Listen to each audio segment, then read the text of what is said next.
बिस्मिल्लाहिर्रहमानिर्रहीम, अस्सलामु अलैकुम। आप देख रहे हैं प्रोग्राम हर जाविये से और मैं हूं जवाद कमाल। आज सुप्रीम कोर्ट ने तफसीली फैसला जारी किया है। डिप्टी स्पीकर की रूलिंग के खिलाफ तहरीक अदम एतमाद मुस्तरद करना गैर आइनी करार दिया और मुत्तफ़िक़ा फैसले के मुताबिक डिप्टी स्पीकर ने वज़ीर आज़म के मुफाद के लिए हलफ से अपनी रूगर्दानी की और यह भी कहा गया कि सिफारती ताल्लुकात के बाइस मरासले से मुतालिक कोई हुक्म नहीं दे सकते हैं। जिसके बाद सेनेट में आर्टिकल 6 के तहत कार्रवाई के लिए पाकिस्तान मुस्लिम लीग नून के सेनेटर डॉक्टर अफनानुल्लाह खान ने वहाँ पर करारदाद जमा करवाई और फिर वजारत कानून की जानिब से बयान भी सामने आया। वजारत दाखिला की जानिब से भी ये कहा गया कि आर्टिकल 6 के तहत कार्रवाई इमरान खान के खिलाफ या उनकी जो दीगर टीम थी उनके खिलाफ करना है या नहीं करना, इसका फैसला काबीना करेगी। क्या इमरान खान के खिलाफ, क्या पाकिस्तान तहरीक इंसाफ की जो उस वक्त की काबीना के अरकान थे उनके खिलाफ आर्टिकल 6 के तहत कार्रवाई हो सकती है?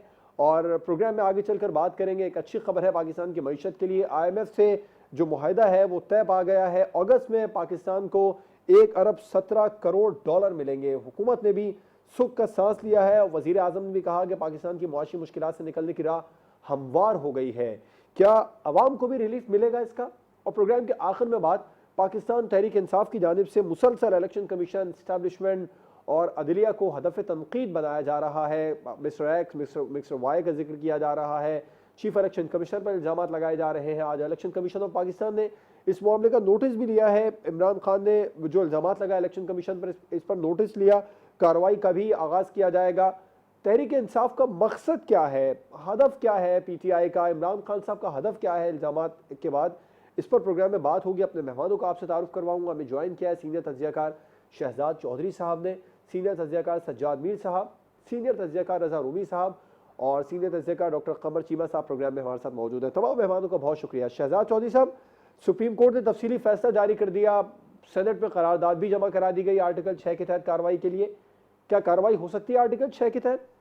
अच्छा देखिए, एक तो आर्टिकल 6 जो है वो बड़ा वाज़ेह है। वो ऐसा जिसे कहते हैं ना कि ऑल एनकम्पसिंग ओमनीबस किस्म का आर्टिकल नहीं है। बड़ा वाज़ेह तौर पे वो कुछ मिनिमम जो है ना कंडीशंस उनको आइडेंटिफ़ाई करता है। इससे पहले कि आप आर्टिकल 6 के ऊपर कोई किसी को लेके जाएँ। वो ये है, number 1 abrogation of the constitution और number 2 subversion of the constitution. अच्छा, अब सबवर्शन की डेफिनेशन के अंदर बहुत सारी चीज़ें आ सकती हैं। उसके अंदर आप ये भी कह सकते हैं कि ये लिखा गया था कि इस तरह नहीं होना चाहिए, लेकिन उन्होंने कॉन्स्टिट्यूशन की वायलेशन की। वायलेशन ऑफ द कॉन्स्टिट्यूशन और सबवर्शन ऑफ द कॉन्स्टिट्यूशन, ये 2 मुख्तलिफ चीज़ें हैं। जो वायलेशन ऑफ द कॉन्स्टिट्यूशन है, उसमें तो मैं समझता हूँ तमाम की तमाम हुकूमतें ही अगर हम इस तरह गिनना शुरू कर देंगे तो सभी उसके अंदर गिनी जाएँगी। वजह ये है कि कॉन्स्टिट्यूशन के तो बेशुमार आर्टिकल्स हैं और पहले 25 आर्टिकल जो हैं हमारी कॉन्स्टिट्यूशन के, ये तो हैं human rights, human value, human fundamental rights, किस तरीके से हर हुकूमत का फ़र्ज़ है कि उनको खुराक, खाना-पीना, उनकी सेफ्टी ऑफ लाइफ वगैरह-वगैरह, टॉक ऑफ इट, तो वो सब का सब वहाँ पे अवेलेबल है। आपने हक कैसे देना है उसको इंसाफ का, यानी ये सब पहले 25 तो तकरीबन आपके जो इंसानी हकूक़ हैं उनकी उनकी रीइटरेशन है। तो कितनी हुकूमतें हैं जो कि ये करती हैं और ये कहती हैं कि हमने मेक श्योर किया कि कराची में पानी ना रुके, हमने मेक श्योर किया कि लोगों को इंसाफ उनकी दहलीज तक पहुँचे, हमने ये मेक श्योर किया कि उनको इक्वल अपॉर्चुनिटी मिले इकोनॉमिकली। यानी तो वायलेशन को और एब्रोगेशन को और सबवर्शन को हमें सेपरेट करना पड़ेगा। जब तक हम ये नहीं करेंगे, सबवर्शन किसी न किसी शक्ल में हर हुकूमत कर रही होती है, क्योंकि आर्टिकल जो हैं उनको फॉलो नहीं कर रही होती। तो इसलिए आर्टिकल 6 जिस सेंस में हम ले रहे हैं, हम डिस्कशन कर रहे हैं, या आपने ज़िक्र किया सेनेट जिस तरीके से डिस्कस कर रही है, मेरा ख़्याल है उससे थोड़ा-सा एतराज़ बरतना चाहिए। ये उसी चीज़ के लिए छोड़ें जिसके लिए ये कानून में रखा गया है, और वो ये है कि कोई भी ताले-आज़मा पाकिस्तान को गैर आइनी तौर पर रन करने की कोशिश ना करे, और ये हुकूमतें हमेशा एक आइन के तहत जो कि दिया गया है 1973 का, उसके नीचे रन किया जाए। तो ये तो हो गया एक एस्पेक्ट उसका जिसको कि हमें देखना है। लेकिन उसके बावजूद मैं ये कहूँगा कि बहुत ज़बरदस्त फ़ैसला है, इसलिए कि आज के माहौल में किसी का, और ख़ास तौर पे अदालत-ए-उज़्मा का, खड़े होके ये कह देना कि ये जो तमाशा चल रहा है और जिस किस्म की इंटरप्रिटेशंस की जा रही हैं, यानी आप प्रोसेसेस देखिए, हम कहते हैं फॉरेन ऑफिस से गवर्नमेंट सर्वेंट्स के ऊपर एग्ज़िस्ट करता है, वो ज़ुबान नहीं रखते। फ़ौज जो है वो ज़ुबान नहीं रखती, बावजूद इसके कि वो बहुत कुछ जानती है और उसके इदारे बहुत कुछ जानते हैं। क्योंकि वो कह नहीं पाते, वो इसे अपने आप को इस तरह उसमें शामिल नहीं हो पाते। फिर असद उमर साहब कहते हैं वो जब कहते हैं, उनसे पूछा जाता है कि आप ये बताइए कि क्या ये वाक़ई ऐसा है? तो वो कहते हैं कि आपको सियासी मुदाखलत, सियासी तौर पर मामलात में आने की क्या ज़रूरत है? हुँ, यानी उनसे सवाल पूछा गया एक इंटरव्यू में कि इसका मतलब है ये सियासी बयानात हैं जो आप कह रहे हैं कि वहाँ से मुदाखलत हुई या वहाँ से ये हुआ या वहाँ से वो हुआ? तो आई थिंक पीटीआई को देयर वाज़ अ नीड कि उनको वो बताया जाए और बड़े वाज़ेह तौर पे कहा जाए। हम जैसे छोटे लोग तो शुरू से लगे हुए हैं, बड़े अरसे से लगे हुए हैं ये कहने कि भाई ये तमाशा बनाया जा रहा है, ऐसी चीज़ नहीं है पाकिस्तान। लेकिन मैं फिर भी कहता हूँ, पार्टी प्रेफ़रेंस के तौर पे इमरान खान साहब या पीटीआई, अगर आप किसी मुल्क के साथ, चाहे वो रूस है, चाहे वो चीन है, चाहे अमेरिका है, जिस किस्म के तल्लुकात भी रखना चाहते हैं, अलल ऐलान खड़े होके कह दीजिए कि हम इनसे तल्लुकात इस let the people decide. If they vote you in, you have the right कि आप वो पॉलिसी इम्प्लीमेंट करें। नहीं तो खुदारा 22 करोड़ आवाम का मुल्क है, 22 करोड़ की राय इसमें शामिल है। ये सिर्फ और सिर्फ आपकी मर्जी, आपकी मन की आशा नहीं है जिसको आप लेके आगे चल सकते हैं। तो उस लिहाज से मैं समझता हूँ कि बहुत अच्छा फैसला था जी, और बहुत ही वक्त पे इस बात को कहा गया। अब देखिए आगे रिएक्ट कैसे करते हैं लोग, ये उनकी मर्जी है। राइट। सजाद मीर साहब, आप क्या समझते हैं जो सुप्रीम कोर्ट का तफसीली फैसला आया कासिम सूरी की रूलिंग के खिलाफ, आपको लगता है आर्टिकल 6 के तहत कार्रवाई हो सकती है जिस तरह आज सेनेट में करारदाद जमा हुई? अच्छा, ये तो मुझे पता नहीं कार्रवाई हो सकती है कि नहीं हो सकती, लेकिन पहली बार है कि सुप्रीम कोर्ट के किसी बेंच ने या किसी जज ने आर्टिकल 6 का जिक्र किया है। हम्म, स्वाय मुशर्रफ केस पे, यानी ये वो एक केस था, एक आमर के खिलाफ था। आर्टिकल 6 अप्लाई करने की बात थी, जैसे कि सिद्धार्थ जज साहब कह रहे थे कि स्पेसिफिक है। उस हवाले से कहा गया था कि क्योंकि आर्टिकल 6 के तहत कार्रवाई के को इनिशिएट करना हुकूमत का काम है। तो सुप्रीम कोर्ट ने एक तरह की उन्हें ये हदायत दी थी, या ये कहा था कि वो इसके साथ कार्रवाई करें। वरना जिक्र कोई जज जो है ये किसी सिविलियन मामले पर जब वायलेशन होती है इस तरह जिक्र नहीं करता। ये अगर हमारे डिप्टी स्पीकर ने कोई वायलेशन की है, या एक्स प्राइम मिनिस्टर ने कोई वायलेशन की है, या किसी और ने वायलेशन, स्पीकर ने वायलेशन की है, तो इस वायलेशन को हवाले से आर्टिकल 6 का जिक्र करना सुप्रीम कोर्ट के किसी जज की तरफ से, किसी बेंच की तरफ से एक एक ऐसी अनहोनी बात है जो इससे पहले नहीं हुई है, और ये बहुत इंपॉर्टेंट रखती है। ये लगता है कि ये अदलिया भी चिढ़ गई है कि भाई आपने मजाक क्या बनाया हुआ है, हर बात में कॉन्स्टिट्यूशन को तोड़ देते हैं। आप वायलेट करते होंगे, आप सबवर्ट नहीं करते होंगे, आप आर्टिकल तोड़ते हैं, आइन को तोड़ते हैं और आराम से निकल जाते हैं। भाई लगाओ इन पे आर्टिकल 6, गुस्से की हालत में एक बात की जा सकती है और उसका मतलब भी निकलता है। बात यह है कि पाकिस्तान में पहली बार इस इंटरप्रिटेशन को लिया गया है कि आर्टिकल 6 सिर्फ किसी फौजी इनकलाब पर ही लागू नहीं हो सकता, बल्कि किसी सिविलियन के सबवर्शन करने को भी हम ये कह सकते हैं कि उसने आर्टिकल 6 की वायलेशन की है। वरना हम कहते थे सेडिशन और है, और ये जो म्यूटनी, ये जो इस्तेमाल किया गया है आर्टिकल 6, इसको आम मानों में इस्तेमाल नहीं करना चाहिए, आम गद्दारी के मानों में इस्तेमाल नहीं करना चाहिए जिसमें हम आम तौर पर कर देते हैं। इसलिए ये बहुत इंपॉर्टेंट बात है। सुप्रीम कोर्ट के फैसले में बहुत बहुत सी बातें की गई हैं। मसलन सुप्रीम कोर्ट ने तो, आप मांगते थे जुडिशियल कमीशन, उन्होंने कह दिया हमें तो नहीं पता कि ये जो कोई साजिश हुई है, हम उस पर कन्विंस नहीं हो गए, उसको मान नहीं गए। यानी कि ये बात मामूली नहीं है, एक सेटबैक है उनके लिए। और डिप्टी स्पीकर के फैसले को नल एंड वाइट करार दिया, प्राइम मिनिस्टर की असेंबली तोड़ने के फैसले को, यानी प्राइम मिनिस्टर पर इमरान खान की असेंबली तोड़ने के फैसले को उन्होंने गैर आईनी करार दिया। ये मामूली बातें नहीं है। इसका मतलब है कि हाँ, एतराज कर रही है पीटीआई कि ये फैसला जारी करने का वक्त कौन सा था। एन उस वक्त जब ज़िमनी इंतखाब हो रहे हैं, उससे 2 दिन पहले ये ऐलान कर देना कि ये जो अमेरिका की साजिश का शाखसाना खड़ा किया गया है, वो बेमानी है। तो ये क्यों इस वक्त इसका ऐलान करने की ज़रूरत क्या थी? बहुत बातें की है फवाद चौधरी ने भी, लेकिन देखा जाए तो अदलिया के फैसलों का अगर आपको कोई एहतराम करना है, अगर आपने उस पर गुफ्तगू करनी है, कंटेंट पे आप गुफ्तगू कर सकते हैं। मैं हमेशा इस बात का कायल रहा हूँ कि अदलिया के फैसलों पर अगर आपको एतराज़ हो, तो आप उसको एतराज़ को उसी अंदाज पे पेश कर सकते हैं, ये नहीं गालम गलोच करना शुरू करते हैं। आज एक तरह का उन्होंने गालम गलोच का सा अंदाज इख्तियार किया है कि अदलिया का क्या काम है कि वो इस तरह का काम करे और ये करे और वो करे। उनको पढ़ लेना चाहिए था, उनको देख लेना चाहिए था, उनको समझ लेना चाहिए था। किसको कह रहे हैं समझ लेना चाहिए था, किसको कह रहे हैं पढ़ लेना चाहिए था। ये आप मजाक नून लीग के साथ करते रहे, कहते रहे कि ये उर्दू में फैसला नहीं आया, अंग्रेजी में आया है, आप जब तर्जमा होगा तो आपको समझ आएगा। ये मजाक उनसे कर ले, लेकिन अदलिया से तो आप ये मजाक नहीं कर सकते।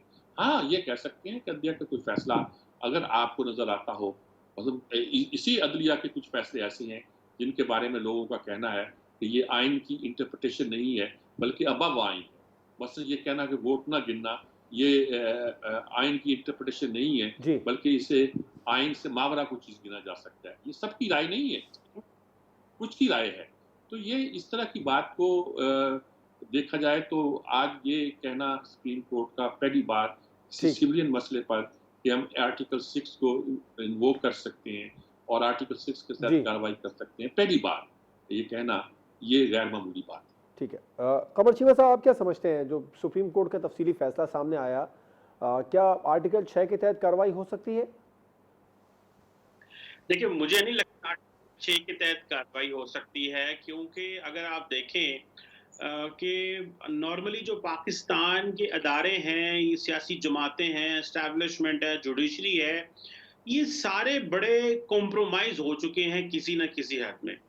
और कोई किसी के पास ऐसे लगता है कि कोई मैंडेट नहीं लगता कि कोई फैसला कर सकता है। पार्लियामेंट आपके सामने जितनी थिन मेजॉरिटी है, 2 सीटों पे बैठी हुई है, तो क्या उनके पास उस एक सिचुएशन रह जाती है। जुडिशरी का तो आपने देख लिया था, गो के बहुत अच्छी वर्डिक्ट है और बिल्कुल सही कहा उन्होंने कि जिसने जो कानून की खिलाफवर्जियां की उसको सजा मिलनी चाहिए। लेकिन क्या गवर्नमेंट और पार्लियामेंट ये कर सकते हैं काम? क्या ये चीज़ मुमकिन होगी? क्या इस चीज़ को आगे लेके जाया जा सकता है? ये बहुत बड़ा सवाल है। इमरान खान साहब का बयानिया पाकिस्तान में बड़ा पॉपुलर है। तो आप इस पॉपुलर बयानिए के साथ इस तरह की आपकी जो इलेक्शन कमीशन है उसके लिए बड़ा मुश्किल बना हुआ है कि क्या हम पीटीआई का जो फॉरेन फंडिंग का केस है उसको अगर डेली बुनियादों पे लेके जा सकते हैं कि नहीं जा सकते। उसके ऊपर सारा अगर वो जब ये बात चली कि डेली बेसिस पे सुना जाए तो क्वेश्चन मार्क लग गया कि अब ऐसा क्या हुआ कि डेली बेसिस पे सुना जाए। और अभी अगर आप देखें जितना इमरान खान बड़े-बड़े जलसे कर रहे हैं, जितने वो पॉपुलर हैं, तो आप क्या समझते हैं जितना वो अवाम के पास जा रहे हैं और उनको पता है कि अब 2018 नहीं है, एस्टैब्लिशमेंट उनकी मदद नहीं कर रही और वो इंडिपेंडेंटली उन्होंने जो करना है, तो वो नारा लगा रहे हैं, हर वो पॉपुलर स्टेटमेंट दे रहे हैं, वो मजहब कार्ड खेल रहे हैं, वो एथनिसिटी कार्ड, वो सब कुछ कर रहे हैं क्योंकि उनको पता है कि उन्होंने अपने बलबूते पे आना है। तो बड़ी मुश्किल सी सिचुएशन है। और अगर आपको देखें, याद हो, पिछले कुछ ज्यादा पुरानी बात नहीं है, जो टीएलपी ने पाकिस्तान के साथ किया था और उसके बाद फिर हमें देखा कि जो 4th शेड्यूल में थे, क्या-क्या केसेस थे और स्टेट को सब कुछ छोड़ना पड़ा क्योंकि स्टेट के पास इतनी ताकत ही नहीं है कि वो उनको गुजरात से उठा सकती थी। सो मुझे नहीं लगता कि हमारी स्टेट की इतनी मजबूत रिट है कि वो इस तरह की चीजों के ऊपर फैसला कर सकते। आई विश के हो और हमारे अदारे इतने ताकतवर हों, लेकिन मैं नहीं देख रहा कि इसकी कोई इम्प्लीमेंटेशन जी होगी। ना किसी के पास इतना पॉलिटिकल कैपिटल है, ना ही कोई सड़कों पे और जो हालात हैं इस वक्त के, आज अगर सुना है पेट्रोल की कीमतें कम कर रही है हुकूमत, तो वो कह रहे हैं कि प्राइम मिनिस्टर खुद तकरीर करना चाहते हैं बिकॉज ये समझते हैं ये बहुत बड़ा माइलेज है जो उनकी हुकूमत को मिलेगा क्योंकि वो प्रेशर में है। So it is very difficult and tough कि इसको हुकूमत जो है वो कर सके। हाँ, लेकिन प्रेशर बिल्ड करेगी और हुकूमत के बयानिए को ये सुप्रीम कोर्ट ने एक मोहर लगा दी। अगर आर्मी चीफ और DG ISI, naval chief, air chief सब ये कह रहे हैं कि कोई साजिश नहीं है, आज सुप्रीम कोर्ट ने भी कह दिया उस वक्त, अगर लेट से उसको पीएमएलएन इस तरह लेती है कि कोई साजिश नहीं है, तो ये उनके बयानिए को एक बहुत बड़ी सपोर्ट है अदरवाइज। लेकिन लार्जली पब्लिक क्राउड उसको किस तरह लेता है, और आपको पता है हम ये कहते हैं लो जी सब कुछ कॉम्प्रोमाइज है, जुडिशरी भी कॉम्प्रोमाइज है, तो ये बड़ा मुश्किल है इसकी जो फाइनल कंक्लूजन देखना। जी राइट। रजा रोमी साहब, आपको क्या लगता है सेनेट में भी करारदाद जमा कराएगी आर्टिकल 6 के लिए, सुप्रीम कोर्ट के तफसीली फैसले के बाद आप समझते हैं आर्टिकल 6 के तहत कार्रवाई हो सकती है? देखिए, सुप्रीम कोर्ट ऑफ पाकिस्तान का फैसला जो है वो उसमें कोई इबाहम नहीं है, वो इंतहाई वाज़ेह है, जिसमें कि ये कहा गया है कि जो डिप्टी स्पीकर साहब की रूलिंग थी और जिस तरीके से उस वक्त के जो स्पीकर, डिप्टी स्पीकर, सदर साहब और वज़ीर आज़म, साबिक वज़ीर आज़म इमरान खान, उन्होंने जिस तरह से कॉन्डक्ट अपना शो किया वो गैर आईनी था, वो गैर कानूनी था। और ये बात तो पहले उन्होंने अपने मुख्तसर फैसले में भी कह दी, लेकिन तफसीली फैसले में उन्होंने पूरी जो है आर्ग्यूमेंट्स को बिल्ड करके उसके साथ ये बड़ी वाज़ेह तौर पर एक बात कह दी है। और अब यकीनन आपने देखा कि जो फिर वो एक और जो एडिशनल फैसला दिया बंदो खाल साहब ने, जो रिटायर हो गए हैं, उसमें तो उन्होंने ये भी कह दिया कि ये तो पार्लियामेंट का काम है कि वो किस तरह से इसको डील करेगी। तो पार्लियामेंट तो ऑलरेडी इस मामले के ऊपर लेजिस्लेट कर चुकी हुई है। आइन में आर्टिकल 6 जो है वो पार्लियामेंट का ही बनाया हुआ है और उसके तहत जो है बहुत से कानूनी माहिरीन का ये कहना है कि वो कार्रवाई बिल्कुल उसकी आगाज हो सकता है, उसकी छानबीन भी हो सकती है। उसका एक मरवजा तरीका है, वो एकदम करारदाद पास होने से तो नहीं होता। उसके लिए आपको एक स्पेशल जो है वो कोर्ट बनती है, आपको स्पेशल केस बनाना पड़ता है और इंडाइटमेंट होती है, जो हम पहले देख चुके हैं जनरल मुशर्रफ के केस में भी जैसे वो आगे बढ़ा। बहरहाल ये मामला सीरियस है और ये मामला जो है इसको नजरअंदाज करना भी इंतहाई गलत होगा। इस पर बहुत से लोग ये भी कहते हैं कि चलिए लेट्स मूव ऑन, वो तो मामला खत्म हो गया, उस अप्रैल 10 को वोट नो कॉन्फिडेंस भी हो गया, हुकूमत भी बदल गई, लेकिन मुस्तकबिल के लिए जो नजीर बना दी उन्होंने उस वक्त के जो अकाबरीन है वो बड़ी गलत है। कल को यही हुकूमत जो भी इस वक्त है वो भी कल को इस तरह के फैसले कर सकती है और वो भी कहेगी कि अच्छा जी मुझे तो किसी कोई डर खौफ नहीं है आइन कोई की बाजू मरोड़ने में तोड़ने में, तो हम भी यही काम करते हैं। तो ये वक्त आ गया है कि पाकिस्तान में जमहूरियत को फरोग देने के लिए, उसको जिसे अंग्रेजी में कहते हैं डीपन, उसकी जड़ों को गहरा करने के लिए और मजबूत करने के लिए इस तरह की कार्रवाई जो है वो बिल्कुल की जाए। मैं इसकी मुकम्मल हिमायत करता हूँ। मैं समझता हूँ एक कमीशन बनना चाहिए या जो भी आईनी और कानूनी माहिरीन जो भी इसके ऊपर कहते हैं, जगह उनके पास और भी बहुत सारे ऑप्शन होंगे, वो ये कार्रवाई होनी चाहिए। और ये अब बात अया हो गई है कि सदर रिजवी और वज़ीर-ए-आज़म इमरान खान और उनके जो हवारी थे दो स्पीकर और डिप्टी स्पीकर, उन्होंने आइन की खिलाफ वर्जी भी की और आइन को सबोटाज किया। और ये पाकिस्तान का आइन है। देखिए आसमानी फैसलों के बाद किसी भी मुल्क और कौम में आइन जो है वो सबसे सीक्रेट डॉक्यूमेंट होता है। वो और बात है कि पाकिस्तान में उसकी कदर नहीं की गई जी, मुतअद्दिद बार उसको तोड़ा गया या सस्पेंड कर दिया गया, लोगों को उसके बारे में जानकारी नहीं दी गई, एजुकेट नहीं किया गया, वो सब बातें अपनी जगह।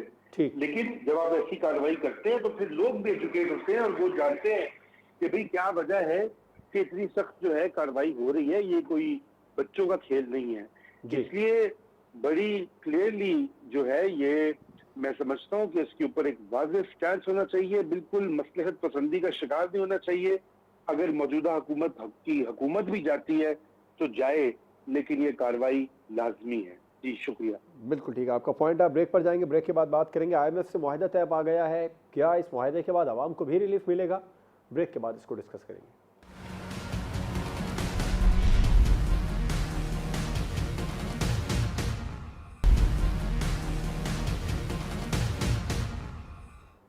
Welcome back. IMF से मुआहदा तय आ गया है जिसके बाद पाकिस्तान को अब अगस्त में 1 अरब 17 करोड़ डॉलर मिलेंगे। हुकूमत को सुख का सांस मिल गया है। मीर साहब, क्या आवाम को भी रिलीफ मिलेगा?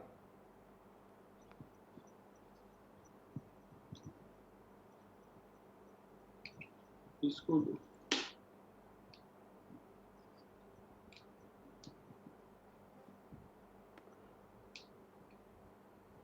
सज्जाद मीर साहब, आप सुन सकते हैं?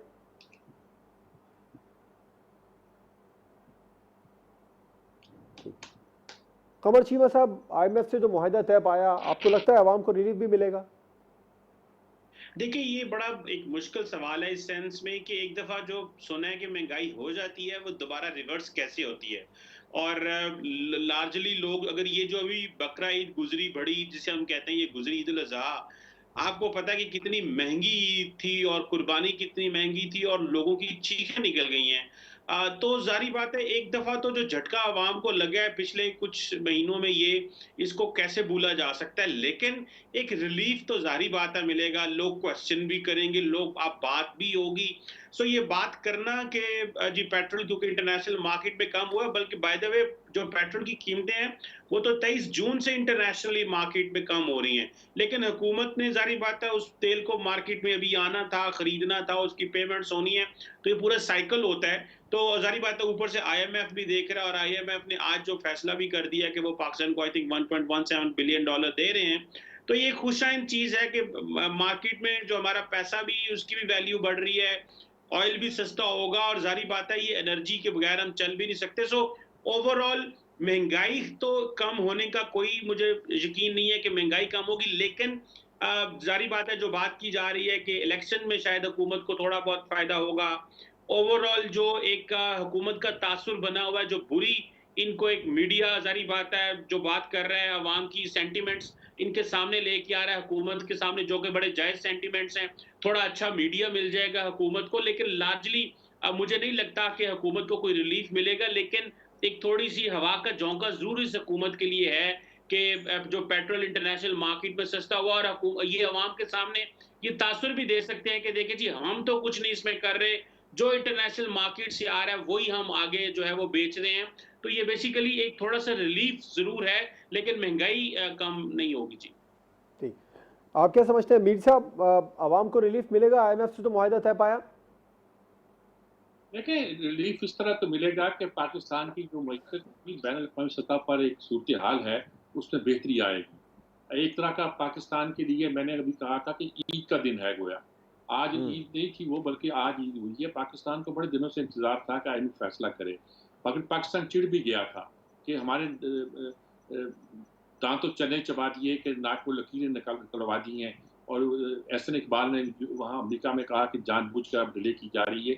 लगता था कि पाकिस्तान अब चिढ़ गया है, और पाकिस्तान इस बात पे कन्विंस था कि तमाम बातें तय हो गई हैं, अब इसके बावजूद वो देर क्यों कर रहे हैं। इस माहदे का आना कोई ऐसा नहीं है कि जो 1 अरब और 17 करोड़ डॉलर हमें मिलेंगे, उससे हमारी मईशत बदलेगी। बल्कि असल सूरत-ए-हाल ये है कि IMF के साथ प्रोग्राम में जब हम शामिल हैं, तो उसकी तरफ से जब एक स्टैम्प लगेगी, तो दुनिया की बहुत सी ताकतें, बहुत सी चीज़ें जो हैं, वो एक पॉज़िटिवली रिएक्ट करेगी। उसके साथ उन्होंने शराइत भी लगाई हैं कि इस बजट के अंदर रह के आप काम करेंगे, बहुत सा कुछ करेंगे। लेकिन मुझे लगता नहीं है कि हम सी पैक की तरफ जा सकें, या सी पैक की कोई बदल ले सकें, या चीन की कुछ बदल हासिल कर सकें। मुझे और बहुत सी बातों का अंदेशा है, लेकिन शायद हम सऊदी अरब से कुछ एड हमें मिल जाए, कुछ और चीज़ें आ जाएँ, कुछ पाबंदियाँ जो हम पर पहले ही आयद हैं, वो पाबंदियाँ मज़ीद हो जाएँ। ईरान से हम कुछ नहीं ले सकेंगे मिसाल के तौर पर।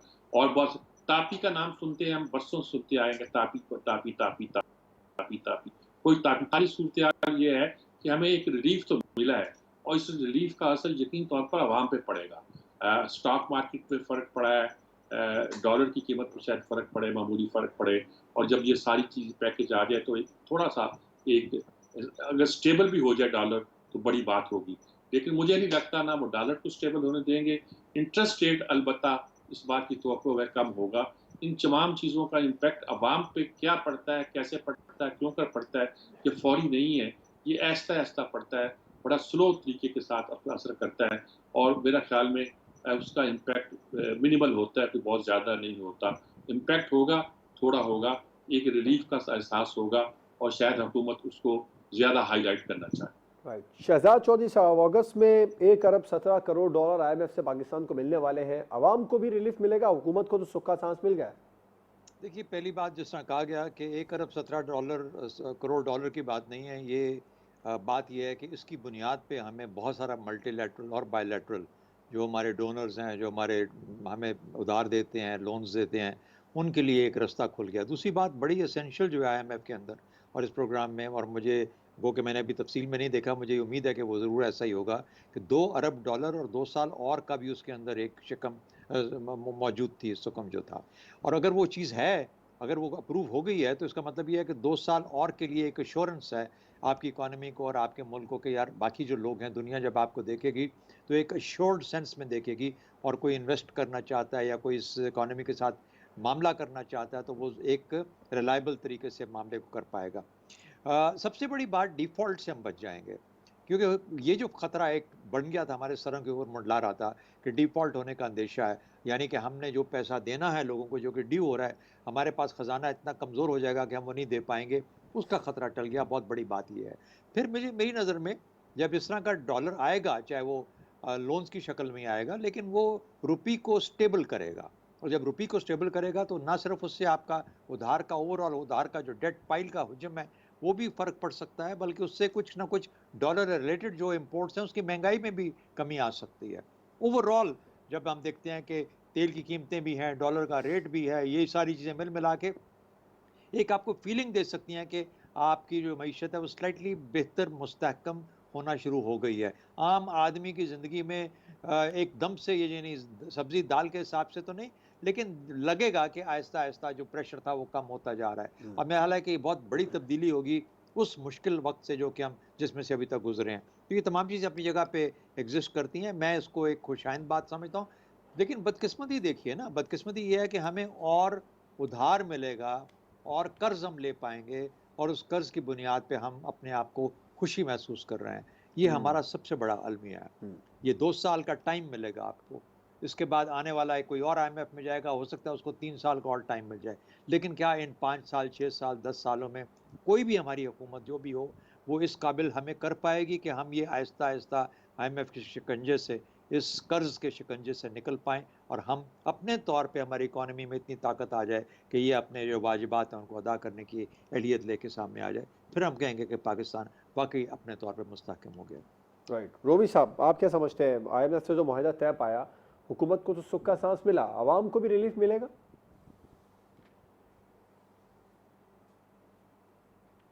रजा रूमी साहब? जी मैं सुन रहा हूँ आपकी आवाज, सर, शुक्रिया। IMF से मुआहिदा तय पाया है, हुकूमत को तो यकीनी तौर पर सुख का सांस मिला है, आवाम को रिलीफ मिलता देख रहे हैं आप? देखिए IMF के मायदे से तो फिल फॉर तो कोई रिलीफ नहीं मिलेगा, मगर ये है कि पाकिस्तान की मईशत जो है अब उसकी बहाली और उसके मुस्तहकम होने की उम्मीद जो है वो रोशन हो गई है। इस मायदे की वजह से जो बेयकीनी थी मार्केट्स में और मईशत में और डॉलर की कीमत में जो आप उतार चढ़ाव देख रहे थे मुस्तकिल, बल्कि एक चढ़ाव था, कुछ उसमें थोड़ा सा असर होगा। और आपने देखा कि ऑलरेडी 1 रुपए की कीमत जो है डॉलर की कीमत में कमी हुई है वाकई। अब चूंकि मार्केट्स को ये लग रहा है कि ये चीज जो है, ये मायदा जो है ये तकमील पा जाएगा, इसकी मद में 1.7 अरब डॉलर पाकिस्तान को मुंतकिल होंगे, लेकिन सिर्फ ये 1.7 मुंतकिल नहीं होंगे, इसके साथ साथ ही जो पाकिस्तान के दीगर मालियाती इदारे जो पाकिस्तान की इमदाद करते हैं, मसलन वर्ल्ड बैंक, एशियाई तरक्याती बैंक, सऊदी अरेबिया और UAE, तो वहां से भी उन्होंने भी सब हर चीज को IMF के मायदे से मशरूत कर रखा था। तो इसकी वजह से पाकिस्तान में जो है अब वो डॉलर की जो सख्त हाई डिमांड है वो कदरे कम होगी और कीमत नीचे आएगी। डॉलर की कीमत जब नीचे आती है तो हम जो चीजें इंपोर्ट करते हैं, तेल और घी खसूसन, सारे का सारा जो कुकिंग ऑयल है पाकिस्तान में इस वक्त जो बिक रहा है, उसकी अक्सर और बेशतर हिस्सा जो है वो इंपोर्टेड होता है, तो उसकी कीमत में भी कमी आने का इम्कान हो जाएगा। इसी तरह दीगर इंपोर्ट्स में भी होगा। तो कुछ जब मैशत स्टेबल होगी तो फिर उसके बाद आवाम को भी कुछ थोड़ा बहुत रिलीफ मिलेगा, लेकिन सिर्फ इस मायदे से रिलीफ नहीं मिलेगा। इसके लिए हुकूमत को मजीद पॉलिसियां बनानी होगी जहाँ पे गरीबों को, fixed income group, middle class तबकों को रिलीफ दिया जाए और साथ ही साथ ऐसे इकदामात उठाए जाएं जिससे कि लोगों की जो माशी मुश्किलात हैं उसमें कुछ सहूलत उनको मिले, कुछ कमी वाकई हो महंगाई में, और वो इस माहिदे के बाद जो है इंशाल्लाह वो उम्मीद है कि ये बेहतरी आ जाएगी। इसका खैर मकदम करना चाहिए। आपने देखा कि श्रीलंका में माहिदा नहीं हुआ था IMF का बड़ी देर तक वहां पर जो है, और वहां पे क्या हाल हुआ, और अल्लाह ने जो है बड़ा करम किया है कि हम उस नहज पे नहीं पहुंचेंगे इंशाल्लाह, और उससे पहले ही कुछ तदाबीर निकाल देंगे। हाँ, जो तवीलुल मुद्दती जो इक़दामात है मईशत की बेहतरी के, वो अभी भी पेंडिंग है, जिनमें इस्लाहात शामिल है, प्राइवेटाइजेशन शामिल है, और पब्लिक सेक्टर कॉर्पोरेशन जो सफेद हाथी की तरह पाकिस्तान को घुन की तरह खा रही है दीमक की हमारे बजट को, उनको ठीक करना बाकी है। वो कुछ उसका आगाज अभी हो सकता है, लेकिन सारा काम अगली हुकूमत ही करेगी। जी बिल्कुल ठीक है। ब्रेक पर जाएंगे और ब्रेक के बाद बात करेंगे पाकिस्तान तहरीक इंसाफ की इलेक्शन कमीशन, एस्टैब्लिशमेंट और अदलिया पर मुसलसल तनकीद जारी है। आखिर PTI का हदफ क्या है, ब्रेक के बाद जानने की कोशिश करेंगे।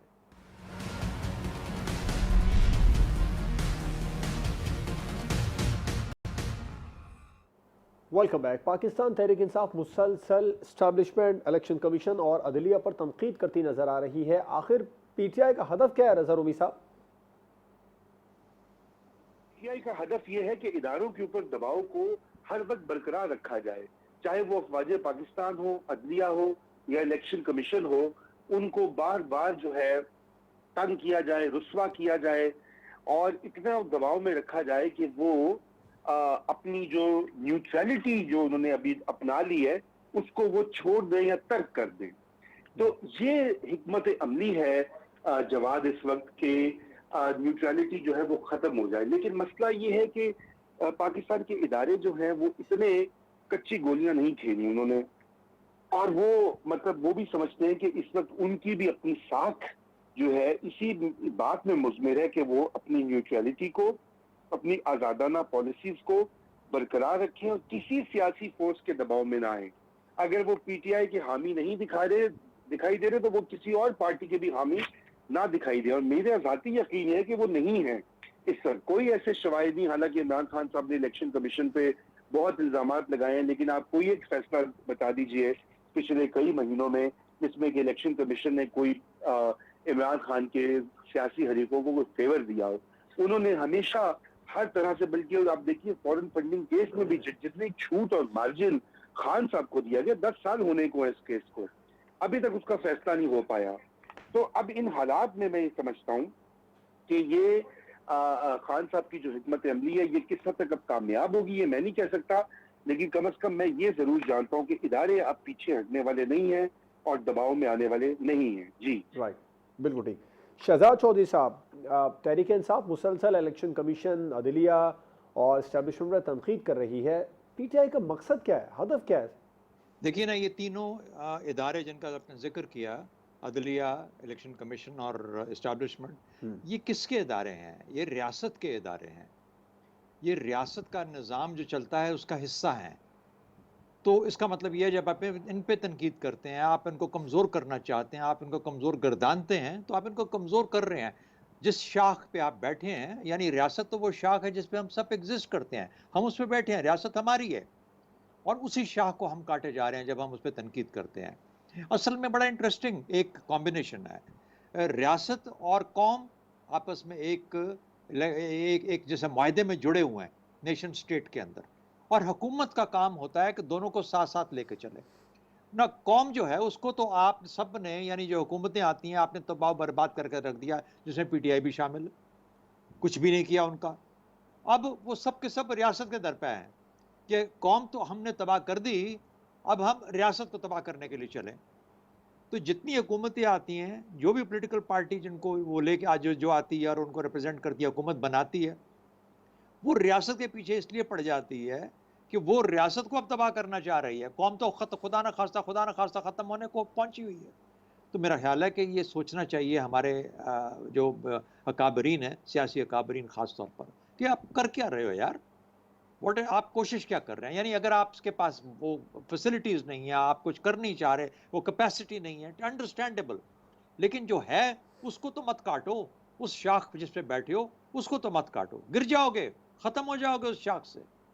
तो कौम को तबाह तो कर दिया आपने, अल्लाह ना करे हो, लेकिन अब रियासत को बचा लो। तो ये जो काम करती हैं ये रियासत। लेकिन मैं बुनियादी तौर पर जो, क्यों आपने हदफ पूछा इमरान खान साहब का, तो मैं रज़ा रूमी से एग्री करता हूँ कि वो एक कांस्टेंट प्रेशर है। अब एक आदत पड़ी है कि मेरी मर्जी का काम होना चाहिए, मुझे वो दो जो मैं चाहता हूँ।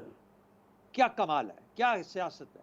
अरे यार, आप उस बुनियादी सियासत को नहीं समझे तो कम से कम इस जो जो जो जो बिल्कुल एक किस्म का, यानी हमारा प्रैक्टिसिंग सियासत है, इसको तो समझ जाओ यार, इसको तो लेके साथ चलो। क्या किया जा सकता है? सज्जाद मीर साहब, पीटीआई का हदफ क्या है मुसलसल इस्टेब्लिशमेंट, अदलिया, इलेक्शन कमीशन पर तनकीद करने का?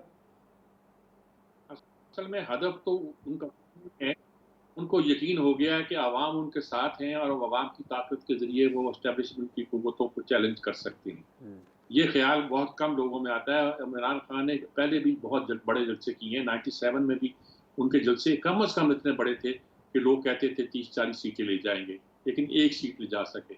उसके बाद भी उनके जलसे बड़े होते रहे, लेकिन वो हमेशा एस्टेब्लिशमेंट के जोर से आए हैं। इस बार वो ये साबित करना चाहते हैं कि एस्टेब्लिशमेंट को ये बताना चाहते हैं कि आप कुछ नहीं हो, असल कुव्वत आवाम की है जो मेरे साथ है, और मैं उसके साथ लेकर आपका मुंह बंद कर दूंगा, आपको रोक लूंगा, चाहे अदलिया हो, चाहे फौज हो, चाहे इलेक्शन कमीशन के इदारे हो, चाहे कोई इदारे हो। इस पे बातों से, इस पूरे बयानिए से ये भी लगता है कि इमरान खान को अपनी शिकस्त का एहसास है, और उसका ख्याल है कि शिकस्त के बाद मुझे कौन सा रास्ता इख्तियार करना है और कौन सा बयानिया इख्तियार करना है, उस बयानिए के लिए वो राह हमवार कर रहे हैं। ये साहब कहने को अच्छी बात है, लेकिन ऐसे हुआ नहीं करता। ऐसा हुआ था कभी तारीख में, एक आध बार हिटलर ने कर दिया था। वो इसी तरह डेमागॉग था और इस तरह वो आया था और अवाम के जज्बात से इस तरह खेलता हुआ आया था। लेकिन उसके बाद मेरा ख्याल दुनिया भर की एस्टेब्लिशमेंट ने फैसला कर दिया है कि ऐसी सूरत में किसी को आसानी के साथ आने नहीं देना। इनकलाब तो आप ला सकते हैं, जैसे ईरान का इनकलाब लाया था, या कोई और इनकलाब ला सकते हैं, लेकिन इनकलाब के बगैर जमहूरी अमल को आप इस तरह आगे नहीं बढ़ा सकते। आप जमहूरियत के साथ खेल रहे हैं, अपनी सियासत के साथ खेल रहे हैं और यूँ कहिए कि अपने मुल्क के साथ। ठीक, अब आप क्या कहेंगे कमर चीमा साहब, आपको भी लगता है कि पाकिस्तान तहरीक इंसाफ का जो हदफ है वो सिर्फ प्रेशर डालना है? देखिए, इमरान खान साहब की खूबसूरती ये है कि जब वो पावर में आते हैं तो कह रहे हैं जुडिशरी भी ठीक काम कर रही है, इलेक्शन कमीशन बहुत ज़बरदस्त मेरे नीचे काम कर रहा है, जनरल बाजवा बड़े डेमोक्रेटिक लीडर हैं और हालात बड़े ज़बरदस्त हैं और बहुत अच्छा निज़ाम चल रहा है। जैसे ही वो अपोज़िशन में गए हैं, उन्होंने सबके ऊपर क्वेश्चन मार्क लगा दिए है। देखिए, जब नेशनल लेवल का लीडर होता है, उसके लिए उसकी कुछ रिस्पॉन्सिबिलिटीज़ होती हैं। वो ये बच्चों की तरह बात नहीं कर सकता कि एक दिन वो जब ऑपोजिशन में हो तो सारे स्टेट के इंस्टीट्यूशंस पे क्वेश्चन मार्क लगा दे और जब पावर में आए तो कहे ये सब बहुत अच्छे हैं। लोग तो इतने स्मार्ट नहीं है, या अवाम तो मासूम है, बहुत सारी जो पब्लिक है हमारी, वो इतनी जल्दी शिफ्ट नहीं कर सकते। उनको तो ये पता होता है कि जो हमारा लीडर कह रहा है ये बिल्कुल ठीक कह रहा है और खान साहब सच बोल रहे हैं, और क्योंकि ये करप्ट नहीं है और जो बाकी वो गर्दान है सारी जी। एक। सो मेरा ख्याल है लीडरशिप की जिम्मेदारी ये होती है कि उसका अदारों पे एतमाद को बढ़ाना है, और ये क्रॉस द बोर्ड तमाम सियासी जमातों की लीडरशिप है, ये किसी एक का काम नहीं है। और अदारों का भी काम यह है कि इस एतमाद को टूटने न दें और उनके ऊपर भी अगर क्वेश्चन मार्क लगते हैं जी। उनको ठीक करें। लेकिन इमरान खान की भी स्ट्रैटेजी है कि प्रेशर डालो और अवाम में इनके अंदर बदली पैदा करो, और अवाम फिर इन्हीं इदारों को गालियां देते हैं और वो समझते हैं ये मेरी टैक्टिक है। जिस तरह उन्होंने सुप्रीम कोर्ट पे प्रेशर डाला जब उनको निकाला गया, और रात के देखें रात को अदालतें क्यों लग गई, रात को अदालतें कॉन्स्टिट्यूशन को अपहोल्ड करने के लिए लगाई गई थी। तो मेरा ख्याल है कि ये जो चीज है, ये जनरल पब्लिक जी, इसको उस तरह नहीं समझ रही जिस तरह इमरान खान जो कर रहे हैं। सो ये प्रेशर टैक्टिक है। ठीक है। कमर चीमा साहब, रज़ा रूमी साहब, शहजाद चौधरी साहब, सज्जाद मीर साहब प्रोग्राम में हमारे साथ मौजूद थे। तमाम मेहमानों का बहुत शुक्रिया। प्रोग्राम आपने देखा नाज़रीन, आपसे मुलाकात होगी इंशाल्लाह अगले हफ्ते। इजाज़त दीजिए, अल्लाह हाफ़िज़।